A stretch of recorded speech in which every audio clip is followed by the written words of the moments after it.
Secteur qui recrute le numérique, troisième épisode de notre série et gros plan ce soir sur la low-tech, un mouvement qui veut rendre l'innovation plus vertueuse. Morgane Prévost, Raphaël Durossel, Alexandra Sonder.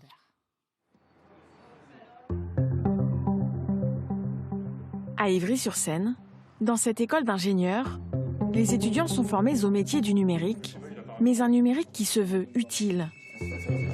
Non, là c'est pas au maximum, juste on visse 800, genre, mais de partout. Tu penses que c'est vissé et pas vissé?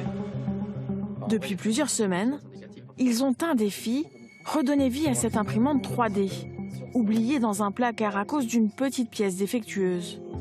Juste pour un problème de calibration, on jetterait en quelque sorte 2000 €. Bon, on a réussi à récupérer un bouton qui nous a à peu près rien coûté. Et on sauve 2000 et 3000 € pour l'école. On ne peut pas se contenter juste de faire de la technologie sans penser à l'avenir. C'est quelque chose c'est vraiment important pour nous, générations à venir. Et en faisant ça, on pense aussi aux autres. Et en même temps, on arrive à recycler et à faire des choses qui nous sont utiles pour notre travail. Ici, les profs enseignent la low-tech, une façon de penser la technologie selon 3 grands principes: utilité, accessibilité et durabilité.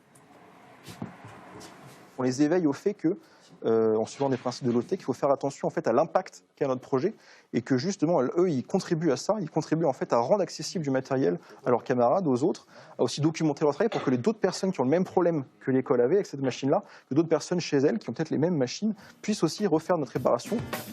Sensibiliser les étudiants maintenant pour